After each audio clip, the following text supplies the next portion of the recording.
জামাতে ইসলাম দাবি করে তারা একটা ইসলামী দল। জামাতে ইসলাম যে একটা ইসলামী দল, তাদের ভিতরে কি ইসলাম আছে? আপনারা তাদের কার্যক্রম গুলো আপনারা দেখবেন, তাদের ভিতরে কোনো ইসলাম নাই।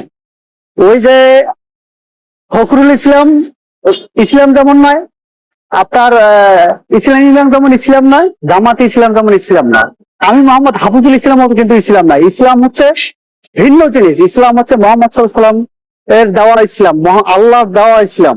এই ইসলামকে ব্যবহার করে যারা রাজনীতি করে, ইসলামকে ব্যবহার করে যারা স্বার্থ লুটায়, এদের বাংলাদেশে মোনাফেক ছাড়া আর কিছু ভাষা বলা যাবে না। এরা হচ্ছে অরিজিনাল মোনাফেক, অরিজিনাল আজাকার আর অরিজিনাল আলবদল।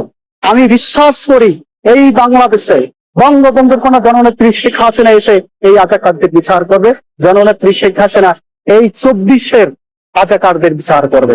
যারা জুলাই আন্দোলন নেমেছিল, যে সাধারণ মানুষ জুলাই আন্দোলনে নেমেছিল, সে মানুষদেরকে ধোঁকা দেওয়া হয়েছে। এই জুলাই যারা দাবি করে, জুলাই যোদ্ধা যারা দাবি করে, তারা কিছু পায় নাই। কিন্তু যারা এই জুলাইকে ব্যবহার করে কোটি কোটি টাকা আত্মসাৎ করেছে, লক্ষ লক্ষ কোটি কোটি টাকা আত্মসাৎ করেছে, এরা নিজের আখের বুঝাইছে, কিন্তু সাধারণ মানুষকে ধোঁকা দিয়েছে। সাধারণ মানুষ এটা বুঝতে পেরেছে।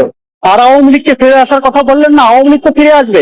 আওয়ামী লীগের রাজনীতির কাছে তারা হচ্ছে বাচ্চা ফলাবান। তাদের বয়স হয় নাই আওয়ামী লীগকে নিয়ে কথা বলা, শেখ হাসিনাকে নিয়ে কথা বলা, তাদের বয়সই হয় নাই। কারণ আওয়ামী লীগের জন্ম হচ্ছে বাংলাদেশের আগে, পূর্ব বাংলা থেকে বাংলাদেশ তৈরি করছে বাংলাদেশ আওয়ামী লীগ। এই আওয়ামী লীগকে কথা বলার যোগ্যতা তাদের নাই, তাদের বয়সও তাদের নাই। তাদের বিচারেই বাংলাদেশের মাঝে সাধারণ মানুষ করবে ইনশাআল্লাহ, জননেত্রী শেখ হাসিনা করবে। আওয়ামী লীগ প্রতিহিংসার রাজনীতি কখনো করে নাই, কখনো করবেও না। কিন্তু যারা অপরাধ করেছে, যারা অন্যায় করেছে, তাদের তো বিচার অবশ্যই বাংলার মাটিতে হবে। হাজার হাজার বাড়িঘর লুটপাট করেছে, হাজার হাজার মানুষের সম্পদ লুটপাট করেছে, তাদের বিচার হবে।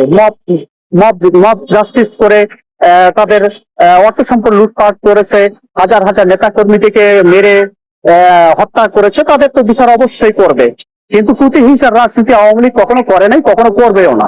এটা তো মানার কোনো ইয়েই আসে না। কারণ যারা এই থানাগুলো পুড়িয়েছে, থানা হচ্ছে একটা সরকারি রাষ্ট্রীয় সম্পদ। এই রাষ্ট্রীয় সম্পদ গুলো যারা নষ্ট করেছে, যারা ধ্বংস করেছে, সেটা তো রাষ্ট্রের ক্ষতি হয়েছে, এ দেশের ক্ষতি হয়েছে। এটা তো কোনো দলীয় বিষয় না, পুলিশ তো আরো দলের না। এখন দেখেন না, বাংলাদেশের পুলিশ আওয়ামী লীগকে ধাওয়া করতেছে।